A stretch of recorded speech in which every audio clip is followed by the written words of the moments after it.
When a woman treats you like an option, she texts you when she's bored, not because she misses you. She remembers you when the one she wants forgets her. You're the one she uses for attention when her ego's low. You're the backup plan she knows will always say yes. She keeps you close enough to use, but far enough to never choose. She'll keep you guessing, while chasing someone else without hesitation. And if you ever call it out, she'll say you're overthinking it. But deep down, you feel it, the disrespect, the emotional distance. Now it's time to stop feeling it and start doing something about it. If you're serious about changing your story, comment, "I am the prize." Number 1. Stop explaining your worth. Every time you try to explain your worth to someone who doesn't see it, you give away a piece of your power, and most men don't even realize it because they've been conditioned to think that love requires performance, that value is proven through sacrifice, that you must keep proving you're worthy of a place in someone's life, even when they keep showing you through actions that you're just a tool they pick up and put down when convenient. And what's worse is that they confuse attention with care. They think long replies mean love, and they believe that explaining their intentions will somehow open her eyes and make her treat him right. But it won't, because respect is never given in response to a monologue. It's given in response to presence, and if you have to constantly tell someone why you matter, you're trying to sell your value to someone who already walked past the shelf, and while you're typing out essays about how you feel, she's texting another option who didn't explain, he just was. And that's what you need to understand. You are not a speech, you are not a pitch, you are not something that needs to be packaged and presented for approval. And the minute you stop trying to be understood and start focusing on becoming undeniable, you will feel a shift so strong it becomes a lifestyle, not a moment. And you'll notice how people treat you differently, not because they suddenly changed, but because you finally respected yourself enough to stop begging for what should have been offered freely. And if someone only responds when you pressure them emotionally, they never truly saw you. They only feared losing your attention, which isn't the same as valuing your presence. And once you internalize that, once you live with the principle that real presence doesn't chase validation, everything changes because you stop trying to earn loyalty from someone who isn't even capable of consistency. You stop writing long messages explaining why you're upset. You stop venting your soul to someone who replies with one-word responses. You stop checking if they viewed your story because you realize you're the story and their presence is the chapter you no longer need. And this is not about being cold or distant. This is about regaining your internal control. Because if someone needs convincing to value you, they're not confused. They're clear, and they're hoping you're not. And the only way you stop this cycle is to stop participating in it entirely. Not by arguing louder, but by living louder. By creating a life so focused on improvement that you have no energy left for those who don't recognize the effort, the pain, the loyalty you bring. Because the truth is, she didn't forget your worth. She just never intended to honor it. She was entertained by your consistency, addicted to your availability, and every time you explained yourself, she got more proof that you'd never leave, more confirmation that you didn't believe you could walk away. And that's what kept her comfortable. Not your love, but your weakness. And if you're honest with yourself, you knew it, you felt it, but you chose hope over evidence, and now you're left confused. But confusion doesn't need closure, it needs clarity, and clarity begins with this. You are no longer available for people who require explanations to see your worth. You are no longer lowering your voice hoping to be heard by someone who chooses not to listen. You are no longer rehearsing pain in your mind to understand why they treated you like a backup. You are deleting the script, walking off the stage, and building a reality where your presence speaks for itself. Not in arrogance, but in quiet certainty. The kind that doesn't demand attention but commands it. The kind that doesn't need to shout because the results do the talking. the kind that isn't trying to win her over because there's nothing left to win. And the moment you fully stop explaining, she'll feel it, not because you said anything, but because the silence became too loud to ignore.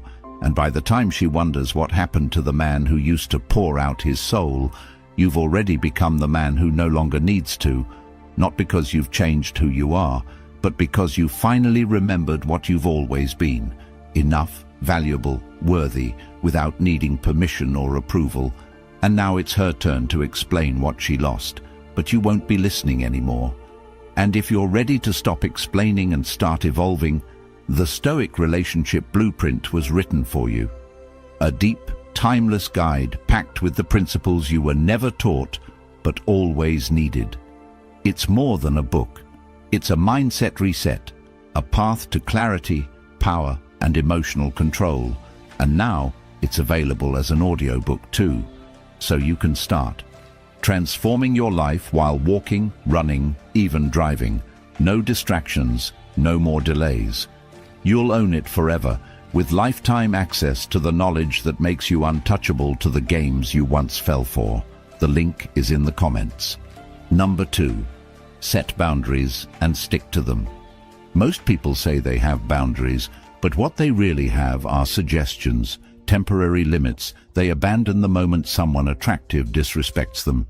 And that's the reason so many are treated like options, because their boundaries don't exist when it counts the most. And what's worse is that the moment someone shows interest, they lower the bar just to feel wanted, and they confuse being wanted with being valued. But the truth is, the more you bend your boundaries to accommodate someone else's chaos, the more you lose your identity, and you begin to tolerate behaviors you swore you'd never accept, like being talked down to, ghosted, disrespected in public, made to wait hours for a response, treated like a spare part instead of a priority. And you keep saying to yourself, just this once, thinking they'll see your patience as strength, but all they see is that you don't take yourself seriously. And the moment they sense you won't enforce your limits, they start testing you like a game.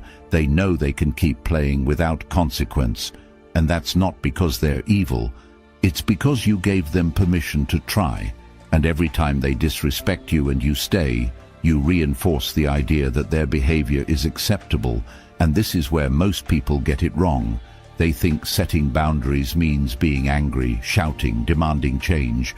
But boundaries are not about raising your voice. They're about raising your standards and sticking to them without warning. Because a boundary you have to beg someone to respect is a fantasy, not a standard. And here's the truth. If they cross the line once and you allow it, they'll cross it again. But this time they won't apologize, because you already taught them that apologies are optional and presence is guaranteed. And the deeper truth is that you're afraid of enforcing your boundaries not because you're weak, but because you fear the outcome of losing them. You think that if you stand firm, they'll walk away. And yes, they might, but what's worse than someone leaving after you draw the line is someone staying and dragging you further into disrespect every day while you tell yourself it's getting better. And if you're being honest, you've seen the signs. You've felt the dismissiveness, the eye rolls, the coldness in their tone, the way they flirt with others in front of you, the way they act single when you're not around, the way they treat your affection like a nuisance instead of a gift. And still you hold on, not because it's love, but because you're scared to start over, and because a part of you believes this is the best it gets. And that's the part that must die for the real you to live. The version of you that no longer tolerates emotional crumbs and believes that love doesn't require the constant sacrifice of self-respect. And to become that version, you have to stick to your boundaries like they are laws, not preferences. And that means when someone disrespects your time, you remove your time. When someone mocks your needs, you remove your presence. When someone gives you half effort, you don't ask for more. You give less access, not because you're playing games, but because the value of your energy is not up for debate. And that's the truth no one wants to hear. That you teach people how to treat you by what you tolerate, not by what you say.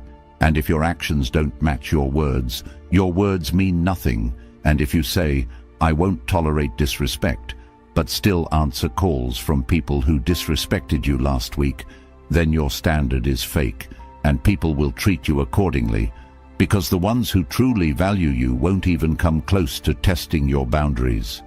They'll recognize them and rise to meet them, but the ones who don't, they'll push, they'll manipulate, they'll guilt trip, they'll pretend to change until they're comfortable again, and then they'll go back to who they always were, and that's where your boundary must become a door, one they walk through once and don't get a second chance if they slam it behind them. And yes, it will be hard at first. You'll doubt yourself. You'll want to explain why you're pulling back, but you don't owe anyone an explanation for protecting your peace.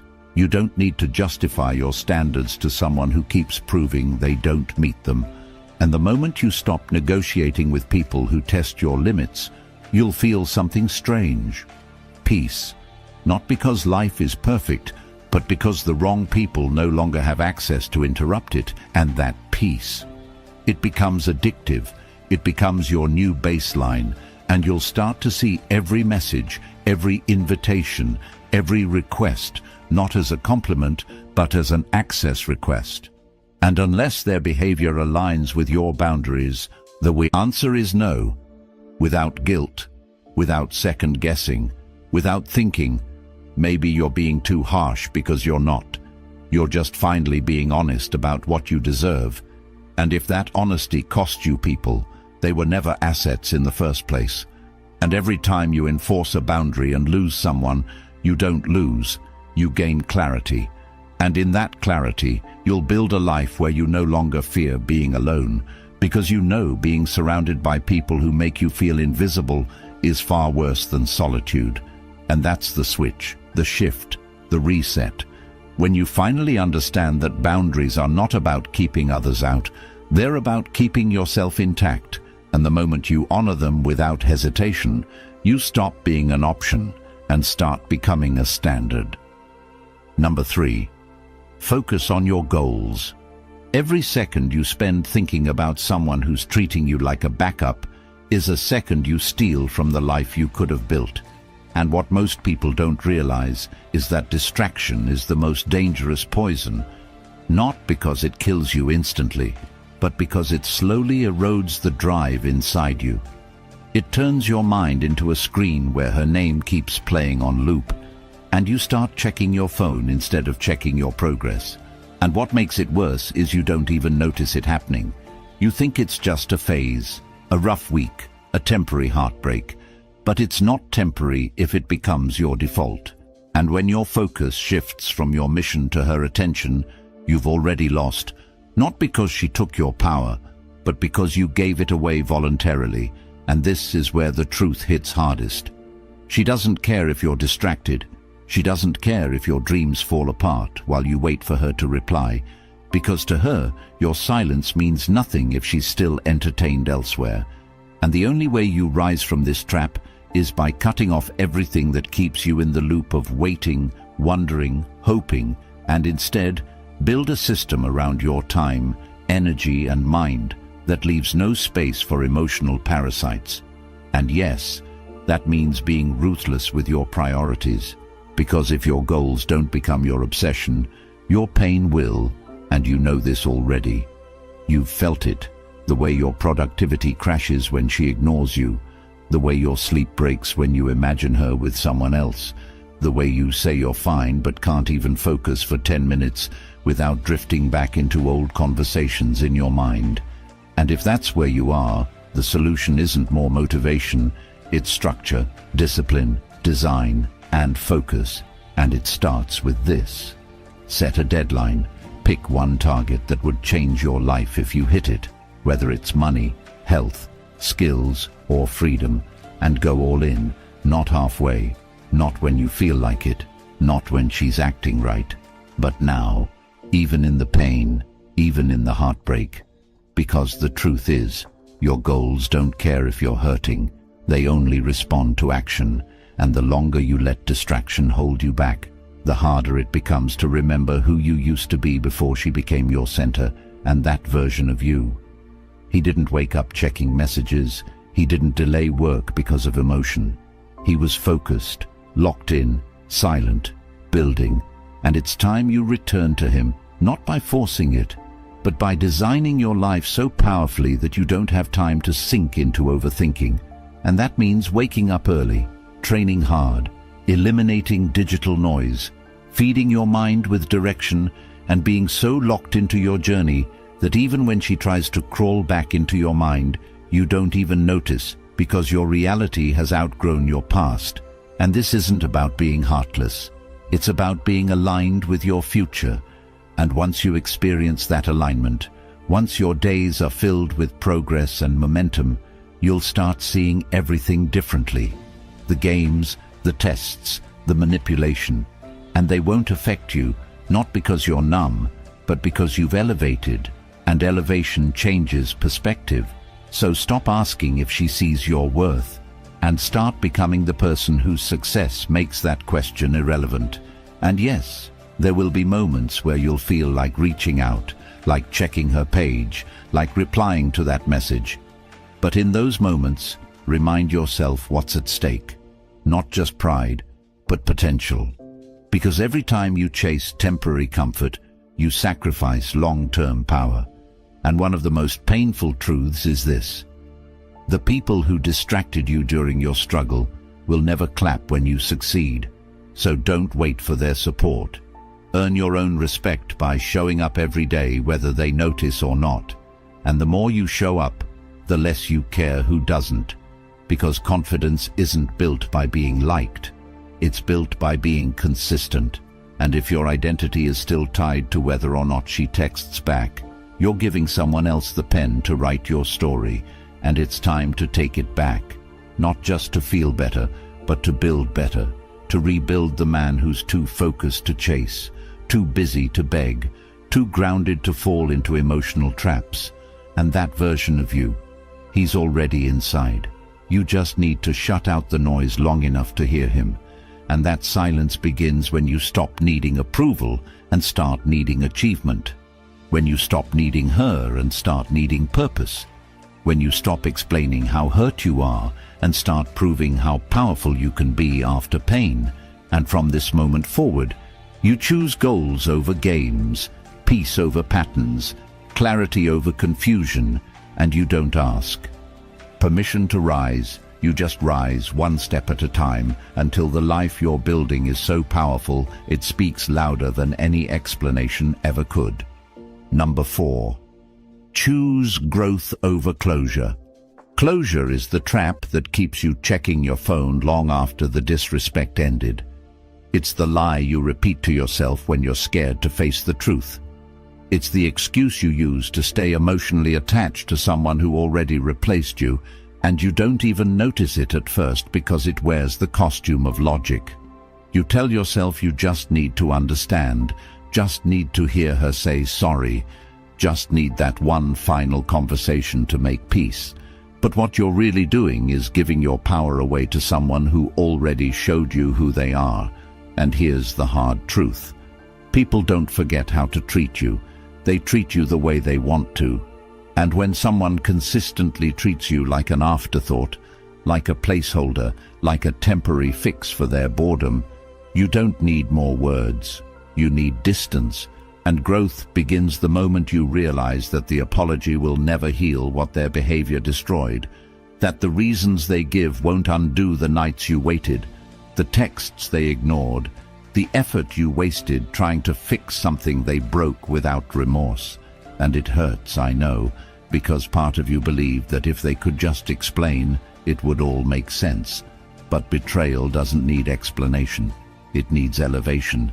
And elevation starts when you stop chasing clarity from people who made your life confusing on purpose, because someone who lies to your face, hides their phone, gives you mixed signals, then blames you for overreacting is not confused.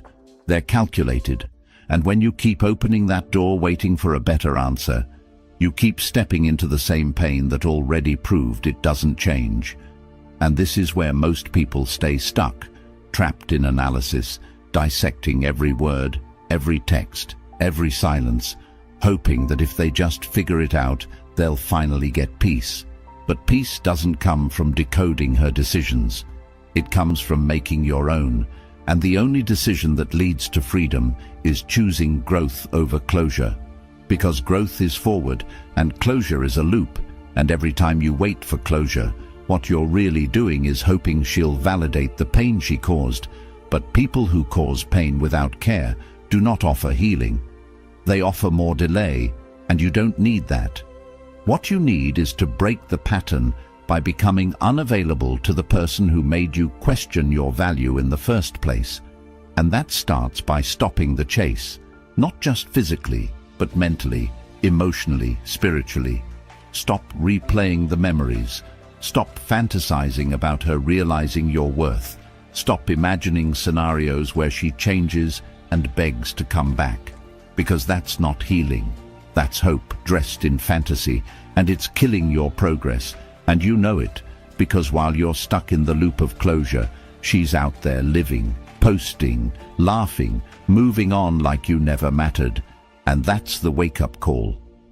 Not to become bitter, but to become better, sharper, focused, untouchable. Not because you're pretending it didn't hurt, but because you've decided the pain is now your fuel, not your anchor. And when you fully commit to growth, you begin to see everything differently. You stop blaming yourself. You stop chasing conversations. You stop needing anything from someone who had everything and still chose to act like you were disposable. And you start rebuilding yourself piece by piece, habit by habit, day by day, without shortcuts, without waiting for her to notice. Because real growth is silent. It's done when no one claps. And it's the kind that turns you into someone who no longer fits in the version of life where she was the center. And if you really want to move forward, start by writing down the lessons. What did this teach you about your standards, your emotional discipline, your time management, your self-respect? Because there's power in reflection, but there's weakness in obsession. And if you're still stalking her socials, still reading old messages, still fantasizing about the day she texts, "I miss you," then you haven't chosen growth. You've chosen stagnation, and you need to stop, not for her, but for you, because the man you're meant to become is waiting behind the pain you keep recycling, and you don't get to meet him until you let go of the version of you that needed her love to feel complete. And no matter how good the memories were, they do not justify staying stuck in a situation that broke your spirit, because memories are real, but they are not more important than reality. And if reality shows you that she didn't value consistency, loyalty, effort, or honesty, then it's time to walk forward without looking back. Not because it's easy, but because it's necessary. And the next time you feel tempted to ask for closure, remind yourself, the door is closed, not because you weren't enough, but because they couldn't handle the level of love you brought, and they disrespected it. So now your only job is to never let that level of disrespect get access again. And when you live like that, grounded, focused, clear, you don't just heal, you evolve, and the version of you that comes out on the other side. He doesn't need closure because his life speaks louder than any text ever could. Number 5. Walk away without drama. There is nothing more powerful than walking away without explaining yourself, without seeking approval, without making a scene, just leaving silently with all your dignity intact and your focus redirected toward the life you should have been building from the beginning. Because most people mistake walking away for weakness, when in truth, it's the clearest statement of self-worth you could ever make. And the reason it's so hard is because ego wants to win the argument. Your pride wants the last word. Your hurt wants to be acknowledged. But none of that heals you. None of that makes them respect you. It only gives them more power over you, because now you've shown that they still have the ability to trigger you, to shake you, to keep you emotionally bound to a version of yourself that should have been buried the moment they chose to disrespect your presence. And what hurts the most is that they don't feel bad, not in the way you think they should, because people who truly care about you don't put themselves in positions where they might lose you. And if she was ever serious about you, she would have shown it with actions, not with recycled words and temporary affection that only showed up when it benefited her. And you know this deep down. You've seen the patterns, the inconsistency, the disappearing acts when she's bored of you, and the sudden sweet messages when things fall apart with someone else. And yet you stay, hoping it's just a phase, hoping she'll change. And that hope, it's killing your growth. It's distracting you from becoming the person who doesn't wait for closure, who doesn't explain his worth, who doesn't tolerate disrespect even in small doses. And the truth is, when you walk away quietly, without bitterness, without begging, without waiting for her to come to her senses, you break a cycle, not just with her, but with every version of you that was addicted to being chosen. And that kind of walk isn't easy. It requires emotional control, discipline, strength. Most people never develop because they're too busy performing their pain instead of processing it. But you don't need to perform. You need to evolve, and evolution begins when you decide that her confusion, her disrespect, her lack of effort, her breadcrumbing, her fake apologies, her cold detachment, none of that deserves your energy anymore. Not because you hate her, but because you finally love yourself enough to stop offering loyalty to someone who treated it like an option. And that's what walking away truly means. Not ghosting, not punishing, but protecting. Removing your time from places where it gets wasted, and your peace from people who don't value it. And don't be surprised when she tries to come back. Not because she realized your worth, but because she noticed you pulled away completely. And people only feel loss when access disappears, not when love does. And by then, you've already moved different, talked different, walked different, built different, because the version of you that once tolerated being treated like a backup no longer exists. And if you do ever cross paths again, let her meet the man who no longer breaks his standards just to feel accepted, who no longer explains his value to people committed to misunderstanding it, who no longer replies out of habit but responds only to peace, purpose, and progress. Because when you get to that level, you don't need to block her to prove a point. You just never look back, because there's nothing to return to. And silence becomes your confirmation, your revenge, your transformation. Because silence is not about ignoring her. It's about answering to yourself first. And from now on, every time someone shows you their priorities and you're not on the list, you exit the conversation without warning. Every time someone plays with your time, you take it back without guilt. Every time someone chooses comfort over commitment, you choose freedom over fantasy, because nothing destroys your future faster than staying emotionally loyal to someone who already checked out. And nothing rebuilds your identity faster than detaching without apology. And yes, it hurts, especially when you still care, especially when you gave everything. But that pain, it sharpens you, and you'll carry it for a while, but eventually it becomes clarity. And that clarity builds habits, and those habits build the version of you that doesn't beg for closure, that doesn't chase explanations, that doesn't replay old arguments in the shower, hoping to win them this time. Instead, you get to a point where even if she came back with perfect words, it would be too late. Not because you're being petty, but because you finally became whole without her approval, and that wholeness is the ultimate goal. Not winning her back, not proving a point, but creating a life so rooted in discipline, purpose, and inner respect that no situation, no heartbreak, no rejection ever pulls you back into being the man who used to beg for someone to treat him right, because now you don't ask. You walk, and you walk not out of anger, but out of alignment. Because if your presence doesn't inspire effort, your absence will teach the lesson, and by then you won't even be watching.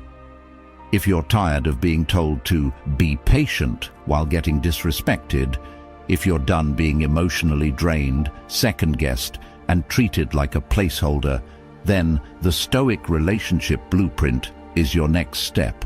Not for her, but for you. This isn't just a book. It's the manual you were never given, packed with timeless Stoic principles that will flip everything you thought you knew about relationships, power, and peace. It's now available as an audiobook too, so you can start transforming your mind while walking, jogging, or just reclaiming your time. Society never wanted you to have this kind of clarity, because once you have it, you stop being controlled. This isn't for the weak, it's for the man who's ready to stop chasing and start choosing himself. The link's in the comments. Own it once, keep it forever. If you're ready, comment, "I choose peace." Hit the like button and subscribe, not just to support this channel, but to help another man out there find this truth before he wastes years chasing what was never real.